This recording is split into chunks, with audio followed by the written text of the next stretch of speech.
Howdy, folks. My name is Marble, and my pronouns are she, her. My name is Ray, and my pronouns are he, him. And I'm Mars, and my pronouns are they, them. And it's time to draw a card from the deck of friendship. I threw a little... Ooh, a little sing-song in there. You did there. Yeah, that was fun. Yeah, I don't know what it was, but I kind of liked it. I was into it. This is a podcast where each week we talk about an episode of an anime that's based on a real-life game. Switching up the intro a little bit, and the reason why is because... nobody knows what game-based friendship anime means. Valid. You say that to people and they have no idea what you're talking about. What the heck is a game-based friendship anime, Mars? I don't get it. They didn't teach me that in grammar school. I don't know, Mars. I don't know anything about this game-based friendship dueling. I'm sorry, folks. I do want to put an apology up front here. I do have some gauze in my mouth for reasons. I put it there. Marvel put gauze in my mouth, and I am cursed to have it for a couple episodes. He can't take it out, but he also can't swallow it. That's the challenge. Ray went to Marble's house to get his tooth removed. I just went to a dentist. And now which I'm the might keeper be Marble's of Raymond's house. teeth. I don't know. The Millennium Teeth. The Millennium Raymond teeth. You own them now. So, yep. I'm gonna sound... Yeah, sorry, continue. No, you're good. I'm gonna sound a little off for a couple episodes. We'll see. Unless you're not better in 2 weeks. Unless you've still got gauze in your mouth in 2 weeks. I think that's a bigger... He just got used to it and didn't want to take it out. It's comfortable. It's just part of me now. Yeah. This week we're talking about episode Yu-Gi-Oh! Season 1, Episode 8, Everything's Relative. Also known as the Stolen Blue Eyes White Dragon in the Japanese version. I've never said the Japanese titles before, but this is a pretty good one. Ooh. So do we want to do a quick... Well, I don't know how quick the summary gonna be. A lot happened in this episode. Yeah, there was no dueling, all plot. It was mostly plot. It was one of those mostly plot episodes. Yeah. Yeah, it was kind of trippy. Yeah. Also, real wild, just through and through. Yeah, it was just and here's another weird thing. Ray is currently getting food, and this is staying in the podcast. Yeah, because Ray's time is very important to us, so we want to make sure that we're respecting it by continuing to podcast while he's not here. Yeah, we also, because, we also want to, I guess, take away Ray for a little bit out of the podcast, just so you can, learn to miss him. Yeah. So that when he comes back, you'll be ever so joyous. Yeah, because whenever Ray's not here, he actually keeps me and Mars from just being at each other's throats. You hear that, Mars? I'm coming for you, mother... Gamer. Yeah, oh, yeah. Gamer. I can't say that. Oh, Gamer. I can't say that either. You can't say that. You can't say that. Marble, I'm going to fight you for swearing. I don't swear. What are you talking about? Hi, I'm so sorry. I want to explain real quick. Ray, Marble did a big swear while you were gone. I did so many big swears. Did you do it so we knew where to cut everything? I said it real loud. Here's the thing. I think this is the first and only time that I'm going to have to that I'm going to bleep instead of cut it out.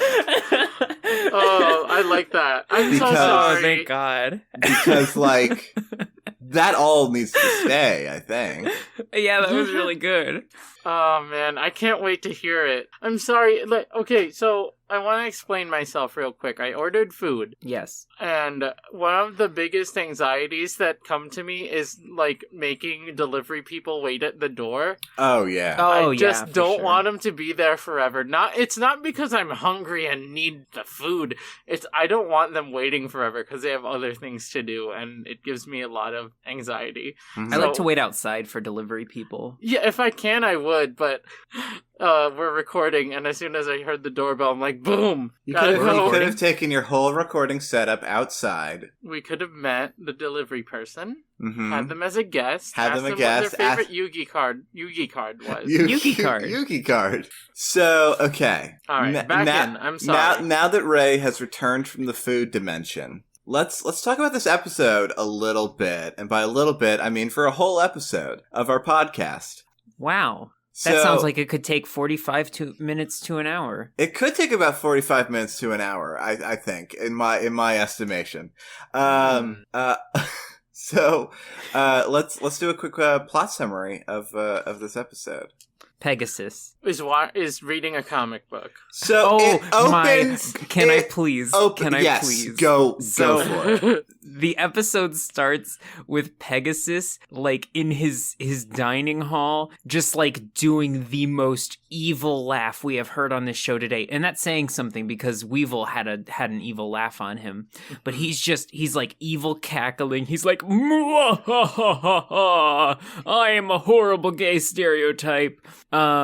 He's like really going to town on this evil laugh. And then it zooms in on him, and it turns out that he's laughing at a comic book, and he literally looks at it and he goes, "These guys are hilarious. What will they think of next?"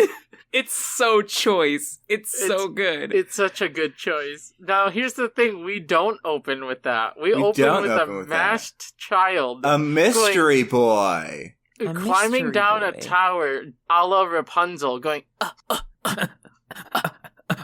and then following it and going, "Oh!" Yeah, it's about right. And then Pegasus's henchmen's are like, that child you kidnapped? He just climbed out of the window Rapunzel style, and he was making a bunch of weird anime noises, like... And Pegasus is like, "You're bothering my gorgonzola, fruit juice, and comic time." Yeah, okay. Oh my god, that's literally what he said, isn't it? Yeah, Yes. so... Okay. I could spend an entire episode talking about this scene as the thing. It's so weird. So, there's two things. So this is the first episode where we really get, like, the first, like, hint of 4 kids, like, editing stuff out that they don't deem appropriate for children's television. Yes. So, there are, in the scene, there are 2 differences in the dub. The first one is, pretty obvious, that Pegasus says that he's drinking fruit juice instead of wine, which is pretty obvious considering that he's drinking it out of a wine glass. I feel that, though, sometimes if I'm not looking to get tipsy, I'll just put some, like, cranberry juice inside of a wine glass, and I'll be like, "Look at me, I'm an adult." I don't get that Or I'll feel, drink... because I just don't drink at all. I'm fair. a very boring person. And then the contrast is I also drink wine out of, like, Lego movie cups. Oh, good. You're valid. I love this a lot. So the second difference in this scene is a little bit weirder. And it's that in the original Japanese version, the title of Pegasus' book is visible, and the title is Funny Rabbit. In the dub, for some reason, the words funny rabbit are blacked out. Huh. Yeah. Huh. I wonder if it was, like, copyright or something? I don't... It's just... what thing is called Funny Rabbit? Were they worried about Bugs Bunny copyright or what? I don't know. See, Funny Rabbit is what you say to get around the Bugs Bunny copyright. Right. Huh. Also, I happen to know for a fact, I know, like, here's the thing. I haven't seen any sort of informational pamphlet or video on the changes between the dub and the sub.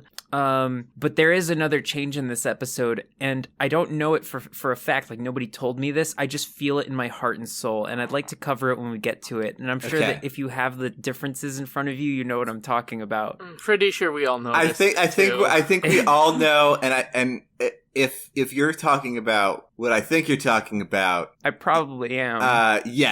Yes, you are right. I would love to breach that once we get there. That's closer to the end of the episode. We'll get there. Okay. So we get this scene with Pegasus, yes, and he's informed of Mokuba's escape, and he's like, "Yeah, whatever. It's all a part of my plan." Oh, it's all a part of my gamer plan for gamers. And then we cut to Yugi and friends. Or should I say Joey and friends? I still don't know. Well, okay, so the only other thing about Pegasus. Here's the thing. I feel like generally we try to keep the plot summaries on the shorter side, but there's so much going on in this episode. So, the last thing with Pegasus is that, he's got a, big TV screen that comes out of the ceiling or whatever.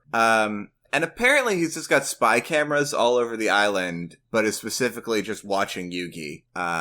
Creepy. Yeah, it's very creepy, but also, just assume that anytime that we're watching Yugi and the gang doing stuff, Pegasus is probably sitting in his chair, idly watching while reading a comic book. Oh my god, now, I know that Pegasus. it's not analysis time, but Ray, I was actually thinking the exact same thing.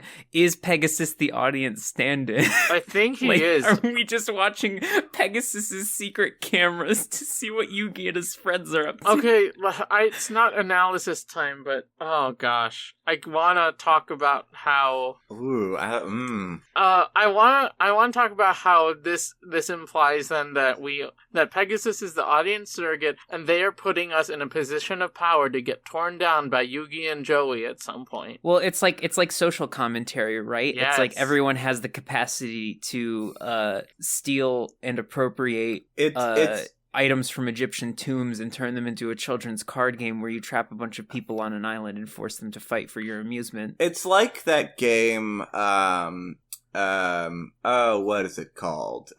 It's that shooter game that forces you to do a bunch of bad stuff and then at the end tells you that you're a bad person for doing all the bad stuff that you did. There's so many games that do that now. The first thing that came to mind was BioShock and also Dishonored, maybe. Off's not a shooter, but it does that. The specific one I was thinking of, it's like it's a traditional military shooter. Oh, Apex. It's Apex Legends. Oh, somebody will tell me in is it? a month and a half when this goes up. Oh, I know. It's Call of Duty Moral Quandary. That's very close, honestly. That's my favorite Call of Duty. It's Spec Ops: The Line is what I was thinking of. I've never heard of that game. Undertale 2. Anyway, it's like that. And I'm glad that everyone knew what I was talking about, including myself, so that the joke landed really good and everyone laughed. And then everyone clapped. And everyone clapped. And we got an encore of the joke too. Could you imagine if that's how it worked? Where a comedian goes off stage and then they call for an encore and the comedian comes back on stage and just tells the same joke again? Is that not what happens? I've never been to a comedy show. I've never been to a live comedy show. So maybe it does happen. I can tell you how it goes. Basically, they tell their final joke and then everybody is like encore, and then the magician. The magician. Yeah, the magician. The magician. No, the comedian comes back on stage and he leans close into the mic and he says, "No, that's all the material I prepared. Thank you very much, though. Goodbye." Or maybe I'm just thinking of my comedy routine. Anyway, isn't comedy a sort of magic? Okay, here's the thing. You said you mixed up comedian and magician, and I immediately my brain went to dark comedian and dark comedian girl. Are those characters in Yu-Gi-Oh? I don't think so. No, but what if though? What if? So anyway, so Pegasus's whole deal is we'll find the runaway kid because they're gonna go try and find Yugi, and we already got eyes on Yugi. And sure enough, the mystery boy, wait, now hold on. There's an important part that I'm missing. And that's the part where, go ahead. Well, no, you can take it from me if you want. Oh, I was gonna say, this was important to me. It's the part where Tristan judo flips a man. Yeah, so the Yugi gang is walking around and they hear a boy screaming. And they run, and they're like, "What's up?" And they see a man with a spike in his hair, a spike for hair.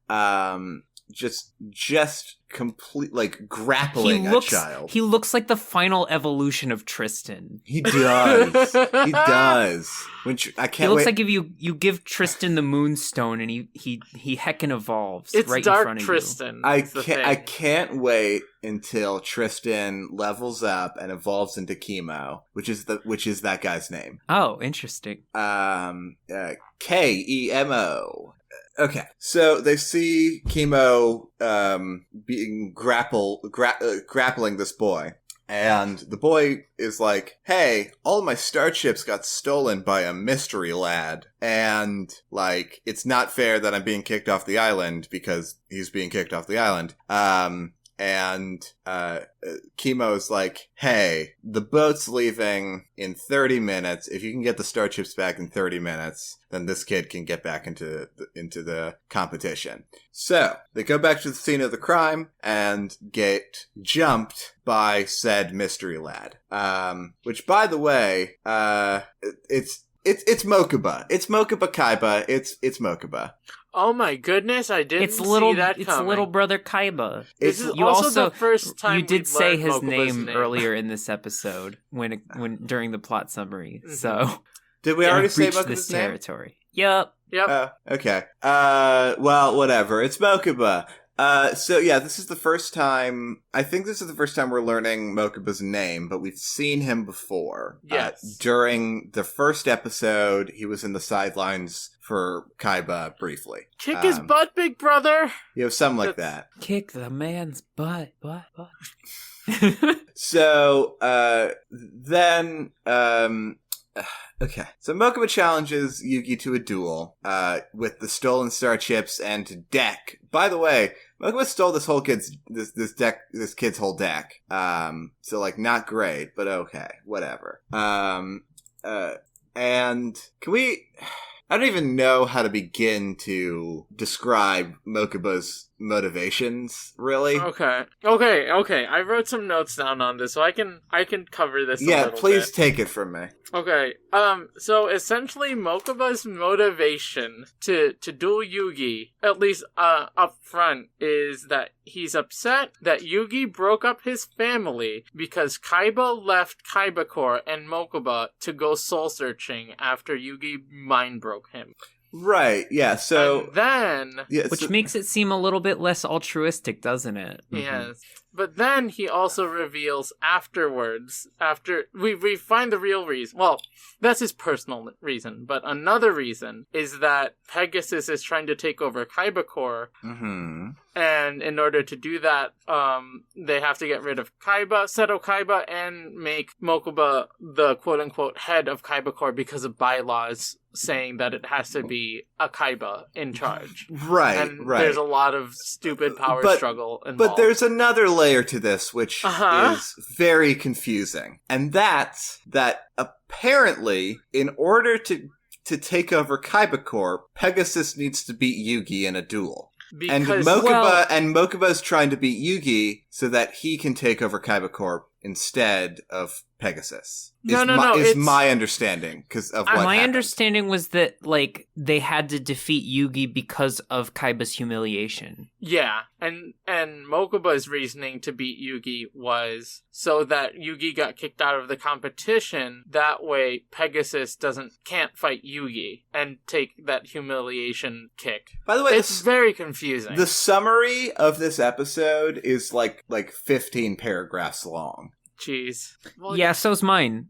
Mine's about a page, but it's filled with a lot of subtext. Oh, not my notes. I'm talking about on the wiki. Yeah. Oh, yeah, no, I know. We know. Okay, good. Marble wrote the wiki. Didn't you know? She's a Yu-Gi-Oh! Super fan. I actually wrote it during the episode. So yeah, Mokuba has like 3 motivations to fight Yugi in a duel, and they all relate back to Kaiba and Pegasus and Yugi in some form. Okay. And then, sorry, I'm reading a sentence from the summary. Taya realizes that Mokuba thinks that if he can defeat Yugi, then Pegasus won't be able to duel him, and the plan to take over Kaiba Corp will fail. Right. Which doesn't make a whole lot of sense. I think that most of the stuff in this episode is very grain of salt, isn't it? Uh-huh. Yeah. Like, I'll take your word for it, writers. You know better than I do how Kaiba Corp works, but, like, go off, I guess. See, it's just... the weirdest part, the part that is difficult to understand is that Mokuba's main reasoning is to make sure that Pegasus doesn't take over Kaiba Corps. He has to beat Yugi in a duel so that mark of humiliation is not Pegasus can't take that mark of humiliation from Yugi and have a higher power in the societal structure. It's wild. Okay. So, I guess from this point we can get into the duel in quotation marks. It wasn't a duel. It was a one-sided. It was a conversation. Is what it was. It was a conversation while some duel monsters was happening, and it was the same three frames of monster. Mm-hmm. Please. So it's 3 turns long. The duel ends prematurely. Mokuba keeps summoning monsters, and, okay. So, Mokuba summons Man-Eating Plant. Then Yugi summons Winged Dragon Guardian of the Fortress, and absolutely destroys Man-Eating Plant. You know, I actually have lost a really important duel before because I accidentally summoned Plant-Eating Man, and it was just like a vegetarian roommate I used to have, and he just walked away. Oh, well, whoops. And then Mokuba summons Crocodilius, and that monster is also destroyed by the Winged Dragon. And then, Yugi starts to give this big speech. You can't win a duel with cards that aren't yours. But apparently he's not paying much attention. When he gets into his, lecture mode, he just sort of gets into himself and doesn't really pay attention to what's going on. Yeah, the monologue dissociation. Right. And he looks over and he's like, wait a second, where did Mokuba go? Which, that cements my theory that Yami Yugi is a supervillain, because that's such a supervillain thing to do. To monologue until your opponent gets to pull a fast one on you. And here's the thing, what were Yugi's friends doing? Apparently not watching either. I think they were all I don't know, maybe they were all looking at each other and I don't know. But Mokuba sneaks up and grabs 2 of Yugi's star chips. He has 5 at this point, but Mokuba steals 2 of them. And bolts. Because he's like, if I can't beat you, Yugi, I'll have you disqualified. But you can't do that if you don't grab all the star chips, Mokuba. It's true. Oops. Tried. Epic fail, Mokuba. Epic fail, Mokuba.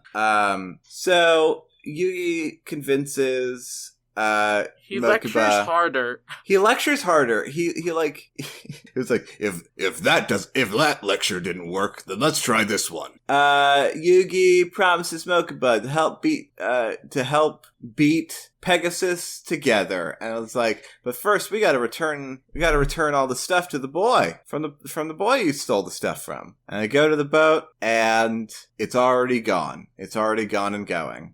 Now, I do want to mention that the children are rowing the boat. It's true. Yeah, huh. And Maybe here's the thing, they took a cruise ship here. Yeah, the cruise ship left. Mm-hmm. Well, they can only afford it one way. Yeah, Pegasus, you can only afford it one way. Yeah, Yeah, so the children are rowing a boat into the ocean, into the wide open ocean, with no adult, seemingly, going with them.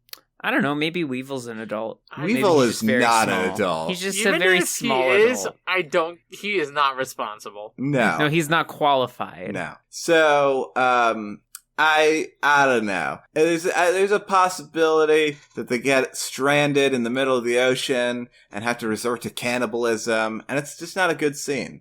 Maybe it's a situation where the cruise ship is there, but it's docked a little farther away, and they have to get to it first. Well, you certainly don't see it in the distance, do you? No. They have to find it. That's the challenge. It's part of the Duelist Kingdom challenge of escape. You're on a timer, and the timer is called the human need for food and fresh water. Yu-Gi-Oh! Started escape rooms on an island. Okay. Anyway, we need to finish this summary. Who wants to go to the next thing that happens? Because the next thing that happens is pretty wild. Yeah, the guy just, so they catch up to the boat. Well, they don't catch up to the boat, but they run to the dock, and they see the man standing there, and he's like, haha, you didn't make it in time. They were like... Before you get into that, sorry, there's another bit of the episode, the sort of cut to the Kaiba cut? To the Kaiba cut. Right. So this is the part that I was really invested in emotionally. Because a bunch of goons, two goons, run into Kaiba's room while he's studying the heart of the cards. He's like, the heart of the cards. And they burst into his room, and then they're like, you're coming with us, and you don't have a choice. And then they just point at him with their hands. They just with their point bare hands. at him with their bare hands. And so this is the part that's important to me, because I feel deep in my soul that in the original version, they were absolutely holding guns, and it was edited for 4 kids. Tell me I'm right. Tell me I'm right, Mars. So let me just read a sentence from the differences and adaptations part of this Wikipedia page. That means I'm right. The guns on Pegasus's henchmen are erased from the dub. Also, scenes of them trying to shoot Kaiba are cut out. Excuse you? Yeah. Well, so I know that, like, this isn't how writing plots works, but I would like to venture to guess what the 4 kids version would have looked like if Kaiba actually got shot, because then, like, it would be this scene where they run in guns blazing, and Kaiba just is inexplicably no longer in the show. But in the 4 kids dub, they just point at him and then he's gone. Well, because what actually happens is that, Kaiba's working on his technology stuff, and the goons pop in, they're like, you're not going anywhere. And then Kaiba's like, well, guess what? And he just kicks a chair at him, and jumps out the window, down a cliff into the ocean. Which is not a good place to put your Kaibas. Yeah, and we don't see Kaiba after that. In that scene, at any rate. But his character arc isn't finished, so he's probably fine. Well, it doesn't seem that way because, Marble, you wanna take it? Okay.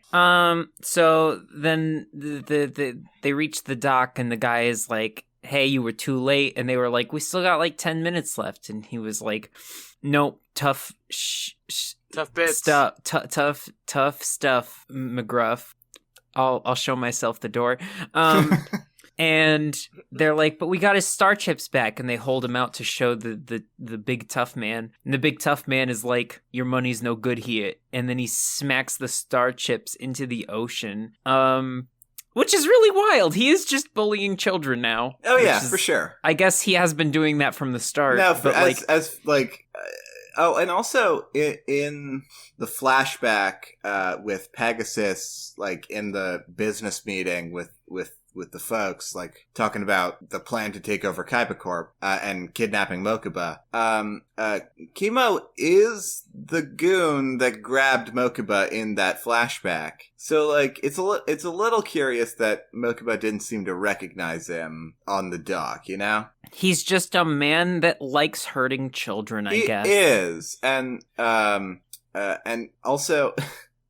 Despite the fact that by our standards he has ridiculous hair, I guess, maybe in the world of Yu-Gi-Oh, Kimo is just like such a boring faced man that Mokuba just didn't remember him. I believe it. He doesn't have the wild, okay, his hair is wild, don't get me wrong, but, like, it's not, like, all over the place. Right. Like, that's what it takes to be a memorable character. Unlike Mokuba, who has a full mane of hair. Literally a mane. He has, like, Toomba hair. Mm-hmm. Like, he looks like he was raised on a deserted island. Yeah. He looks like the the Full Metal Alchemist Wrath from the original show. Sure. The one who Yeah, actually yeah. was living on a deserted island. Yeah, he does. Looks exactly like him. You're right. Maybe Okay. Mokuba is Wrath. He is very feisty. We'll talk about Full Metal Alchemist when we cover rune games on the podcast. What? So, don't worry about it. So then Yugi is like, hey, I want to challenge you because you're bullying children and it kind of makes me uncomfortable. And the guy is like, okay, meet me here at this time, blah, blah, blah, so I could bully you too. So, here's the thing. He says, hey, meet me here in 4 hours. Which is a lot of hours. And the gang are like, okay, and I guess they just walk away while this man is holding their friend. I guess they just walk away and do their own thing for a couple of hours and then come back. I hope they found food at some point. I hope they found food, but also, that's just kind of wild. They just went to go duel Mako again. Yeah. Yeah. They were like, well, we want to help Mokuba, but we're not, like, all the way invested yet, Like, we just met the kid. We're not there yet. We're not 100% invested in the kid, sure. But also, we should not just let somebody kidnap a child and trust them that they'll be somewhere when they say they will be, and let them have the child in the meantime. How does this episode end? So, this episode ends with them meeting this man in the playing field, and he's like, "You actually won't be fighting me. You'll be." I believe in you. You got this. You won't be fighting me. You'll be fighting Dark Kaiba, and then you see Kaiba. Well, he doesn't call him Dark Kaiba. He says that it's actual real life Kaiba. Well, but he also it's like Satan Kaiba. It's like Satan he has Kaiba. glowing eyes and like marks on his face, and when he talks, it's like there's like a voice synthesizer over it that makes him sound like I don't even know. He looks all gaunt and Some kind of ghoul. ghoul. like an evil Vocaloid. Like an evil version of the antagonist of the show we're watching, which is wild considering Kaiba's already the antagonist. Is he? Dun dun. I mean, he was. Actually now I'm not so sure because he is kind of like, oh, heart of the cards. Now, I do want to do a quick bit here. I want us Please to do a come quick up... bit. Thank you for announcing your bit. Yes, I want us to come up with as many death-related announcement puns as we can, just like Dead Kaiba did. What did he say? That You don't Yugi stand a doesn't- ghost of a chance, Yugi. I've been dying to duel you again. I'm about to move you to the graveyard. Yo, that was good. That was good. I'm gonna eat your flesh. Oh, no. Oh, wait, no, that's not. Oh, dear. Nope. Oh, God. Let's go back. Marcy, you got any good ones? Okay. No. Okay. Fair. All right. Fair. And that was Yu-Gi-Oh! Today. That was today's episode, aired on 4kids.com. Don't go there. You'll get viruses, probably. I want to go there. No. Oh, it was 4kids.tv. I remember it vividly. This They said it in all the episode commercials. aired almost exactly 19 years ago. Excuse you? Yeah. It wants me to do a security check How old on this am website. I? Marble, don't do this, please. We need to I'm getting go... viruses. I'm downloading Oh. all the viruses. It's just saying I've been dying to see you again over and over. Let's pop open that malware bites. Can we do a card corner? For sure. I'm not sure which card we would talk about. I have one. Okay. Is it the cool blue dragon? No, I'm saving that one.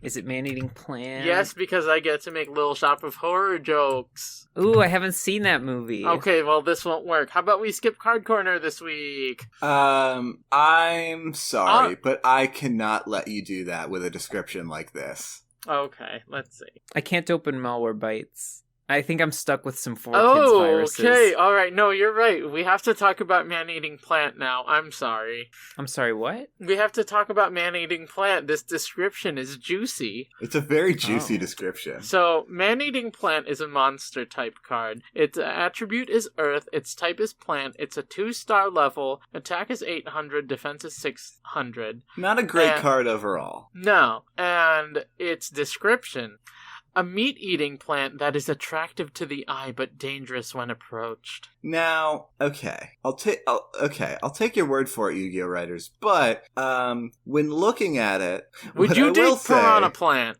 Is I would not. Alright, okay, instead of going deep dive into this, I'm just gonna go in with a question. Also, I think Marble did actually get malware, because she has not said anything. No, I'm here. Okay. I just, here's the thing, is that I feel like I don't have a stake in this, because I already love man-eating plant with all my heart. I do wonder how it gets nutrients from the meat, because it is a plant, after all. It's the blood. Oh, okay. No, That answers my question. Also, I can't get Malwarebytes to open, so my computer might be compromised by 4Kids. Marble, Pretty soon my screen is just going to be replaced by the 4Kids national anthem. No. Hey, hold on. Oh, I got it open. Okay, I'm scanning my computer while we do this. Okay, good. I'll give periodic updates on the 4Kids TV virus. Okay. All right. Hey, everyone, don't go to 4kids.tv. It's a bad time. I'm gonna make this card corner short because we had kind of a long synopsis. I have one major question for y'all. Okay. With consent, would you kiss this plant? Yes. I think kisses are low enough stakes for me. I don't know. I kiss my friends. It's fine. Just kiss a plant. Okay. Here's my qualifying statement on this. Is it on the lips? Yes. Okay. It doesn't have to be a whole makeout session. No. Here's the thing. It is a man-eating plant, so as long as it respects my gender identity, I'll be safe. Now, nice one. Same, but also, here's the thing. It's not that I'm opposed to kissing the man-eating plant. You can say no, Mars. No one's gonna judge you aside from the Here's the planties. thing. I think there's a logistical problem here. Okay. In that it's got spikes jabbing out of its lips at all angles. The more to make you cautious with. What if it gelled them back for you? I don't know that it can. What if it gelled them back? What if it put on a nice tux and took you to a romantic candlelit dinner? This is getting out of hand. While I toss it meat because it has no arms and also... Well, it's not just a no meat-eating plant. It is a man-eating plant. So you would have to be okay with having dinner with this plant while it eats a human being. I mean, it's a man-eating plant. Who's it eating? Pegasus. No, not allowed. Yeah, the show would end very early if he did. It would. Yeah, I'm just gonna say no. I don't think I would kiss the man-eating plant. I'd maybe kiss them on the noggin, but I don't think on the lips. Okay. I would not kiss this plant anywhere. It scares me. I know it's afraid of me as much as I'm afraid of it, and also wants to devour me, probably. So I'm good. That is a concern, yeah. I respect it and its power, but I'm good on the smoochies. Thank you. You know what? That's valid. There you go. No viruses yet. Okay. Just to give an update. All right. So I'd like, if that's the wrap on Card Corner, I would like to amend something that I said in, I believe, episode 3. Okay. It's the one when they're on the boat. Mm-hmm. So I made the claim that we were never going to see the generic people in the line ever again, but I'm pretty sure the person who got his cards stolen, I'm pretty sure he was there. Just an innocuous brown-haired kid who got kidnapped and then got his cards stolen by Mokuba. He looked pretty similar to the random people we saw in the background of the line that I said that we would probably never see again. So you know what? Good on you, Yu-Gi-Oh! I stand corrected. Consistency. I mean, I'll take your word for it. I certainly don't know for sure. And there's no that's certainly not something that is detailed one way or another on on the wiki, so I don't know. Who wants to dive deep into the Millennium Puzzle and untangle its mysteries with me? Sure. I love I love just your whole wording and that whole thing. Yeah, it was very really good. got me enticed. Like I was really opposed to it until I heard you say that, and then I was like, maybe I do want to do it. Yeah. Yeah, you've Thanks. convinced me with your words, Ray. Your charisma stat is very high. Wow, that was. Oh wow. Okay. Your charisma stat is thick. Oh. Now, Okay. All right. Okay, then. All right. You flatter me. So I want to talk about what we learned about the Millennium Puzzle powers in this episode. okay. In our conversations with Mokuba, Yugi, and Kaiba. Oh They yeah, are 'cause certainly there's- very vague, aren't they? They're Yep. very vague, but there's some new stuff in this episode. Yes. Somebody says at some point it's like he's looking into someone's soul. Yeah. I think it was Yugi towards Mokuba. I think. And no, I think it was like Taya about Yugi. Yeah. Yeah. Yugi, and- Yugi was looking into Mokuba's soul. And then Joey says, Soul Schmoll, I can see from here that kid's gonna get his butt kicked or whatever. Soul Yeah. schmo. But here's the thing about Yugi looking into Mokuba's soul is that allowed him to understand his relationship to Kaiba. Yeah. He can detect lineage. Yeah, Mhm. before Well- Mokuba unmasked himself. So here's my theory. Okay. My theory is that the Millennium item, maybe this isn't the most fun and exciting theory, but my theory is that it's going to do whatever the plot needs it to at the time, every episode from here to the end of the show. I don't know that that's a bad theory. Including mind-breaking people, brain-shattering them even, looking into people's souls to detect their lineage and relationships to other human beings. Lecture powers. Make you 2 feet taller and give you lecture powers, and also make you look like a supervillain and act like one. Also make people go, when you transform into Yami Yugi. It's true. So here's the final notable difference about the between the two versions of this episode. Okay. And this is something that is consistent throughout, I think, maybe the rest of the show. It's that whenever Yami Yugi uses his Millennium Puzzle powers, he gets a glowing eye on his forehead. Yes. This is a 4Kids edition. Oh. The glowing eye. Oh, it's an addition. The glowing eye is not part of the original show. Why would you do that? I don't know. Is it to distinguish Yami Yugi from Yugi? Well, they we're already people- look pretty different, and Right, there's a whole transformation sequence that is But, also like- added to the dub. Oh, true. I mean, a magical girl transformation. Come on. I was gonna say it is like the striking similarities. No, this is a magical boy anime. Thank goodness. When are we gonna get a gender-neutral magical anime? It might exist. It might exist, It might and exist. I just don't know it. Anyway, I wish that in more magical girl animes, because usually when in those transformation sequences, like in Sailor Moon, it's just like oh, she's like silhouetted nude, and then she gains all these clothes, and it's kind of gross. I wish it was more like in Yu-Gi-Oh, where they just turned into a taller version of themselves. Let's get more She-Ra transformation. Yes! Yes! Yes, it's exactly like She-Ra. Thank you. Oh, yes, good. Oh, I'd love that.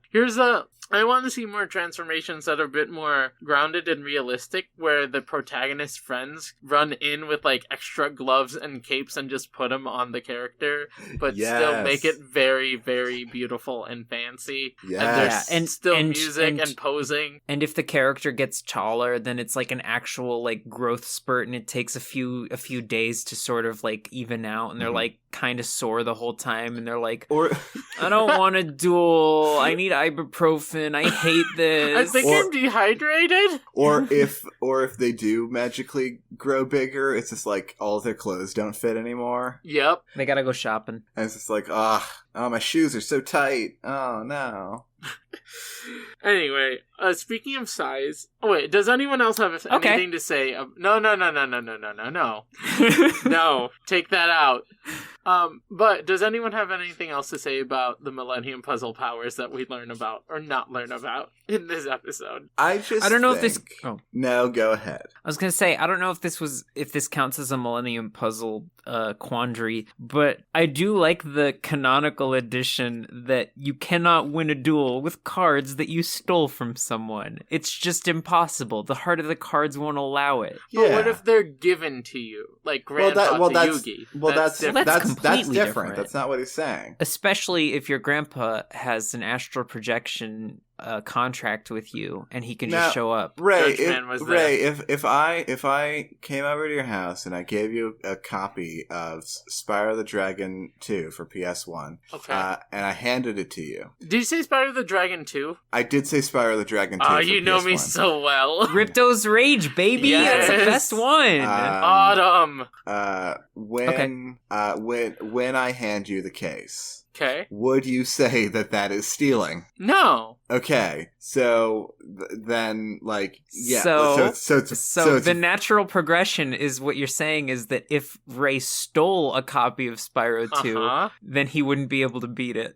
I wouldn't even be able to put it into my PS2. It's cursed. Here's the other thing that I want to point out. Mm-hmm. So, Mokuba, when he is, in his masked boy form, he dons a blue bandana that covers most of his face except for his eyes, and the rest of his head is covered by a purple beanie, which somehow he has a scene where he takes it off and all of his hair just falls out, and there's just so much hair. It's just like, how Magical did you girl transformation. And he is a human mop. He is a human mop. But here's the other thing that I want to point out, is that on the beanie, on the forehead of it, right in front, there's a little M for Mokuba. Thank you for noticing that too. I appreciate you. I thought it stood for my, I really like dueling. It stood for Maximilian. Oh, it could have. Oh, it no. could have been It could have been Maximilian's beanie. He does seem like a beanie person, doesn't he? He does seem like on a casual Friday beanie. Is there any fan art of Maximilian Pegasus in like sweats? Sitting, Probably. like, lazing on, lazing on the couch in a beanie with like eating ice cream out of the canister? That's not right.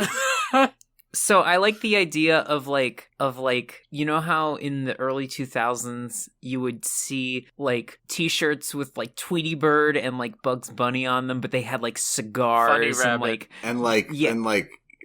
quote unquote bandanas, thug tattoos and stuff. It's like I want to see that, but with Maximilian Pegasus. Oh, yes, please.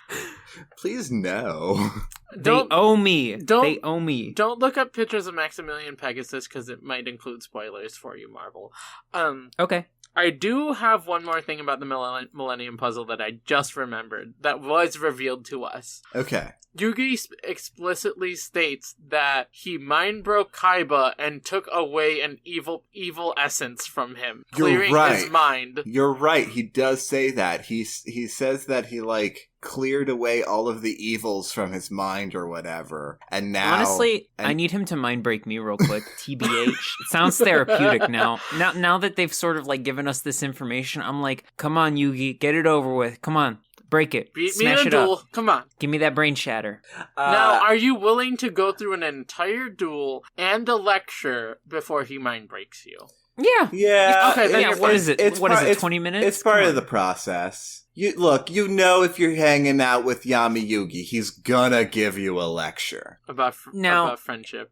Now, here's the thing, is that I think that, like, Kaiba was very resistant to the mind break, so that's why it looked like the most painful experience he has ever had in his entire life. So I'm hoping that just by being sort of chill with it, it maybe won't cause lasting physical damage. Yeah, I don't think you'll question your existence. It's like, it's like a vaccination, right? What? Once you get mind broken once, you don't have to do it again. The actual... except for a booster every 10 years. The actual, the needle process, that's painful, right? But afterwards, you're better off. I'm so tired of these anti-mind breakers. They're the reason that Kaiba's made a resurgence in the past few years. I can't handle this. I love that the further this podcast goes along, the more we make it so evident. We're making our sort of like political stuff very clear. We're making our fans. I can't not. This show is so political. It is. And it's definitely not what I was expecting going in, but it is absolutely like the natural fit for this show. Mm-hmm. And there's a little bit of that in the episode with the Kaiba Corporation and the mysterious 5 figures that Pegasus is talking to. The five old men. Which I'm... Anti-Exodia. Oh! The Anti-Exodia! Which I'm pretty sure one of them is also voiced by the voice actor of Joey. It sounded very similar. Joey's secretly an old man. Oh no, Joey! Earth to Joey! Earth to Joey! Stop being evil, Joey! Stop being an evil old man, Joey! That's capitalism! I gotta say, like, the way that they speak to Pegasus in that sort of, like conniving, like, we are absolutely 100% making evil plans right now sort of tone, is exactly how I imagine, like, CEO, like, board meetings go. Oh, like, yeah, I'm, like, 99% sure that they're like, shadows. And now we're going to kidnap game. a child. We're gonna take over this company. We're gonna kidnap some children. We're gonna hold them in an island somewhere. Yeah, they literally they say pretty up front, we want to kill Kaiba. Yeah. And we want to kidnap his brother. They say those in very explicit terms. And use him as a figurehead. Yeah.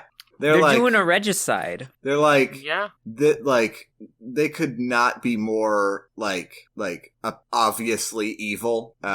It's like, and I think you're totally right. That is basically how every board meeting goes. Yeah, I'm excited for Kaiba's arc where he realizes the evils of money. Well, what are you talking about? Kaiba's arc? Kaiba's dead. Remember? Yeah, Kaiba's ghost. A ghoul right his now. Ghost. He fell into the ocean. He fell into the ocean, and they then, I guess, found him 4 hours later.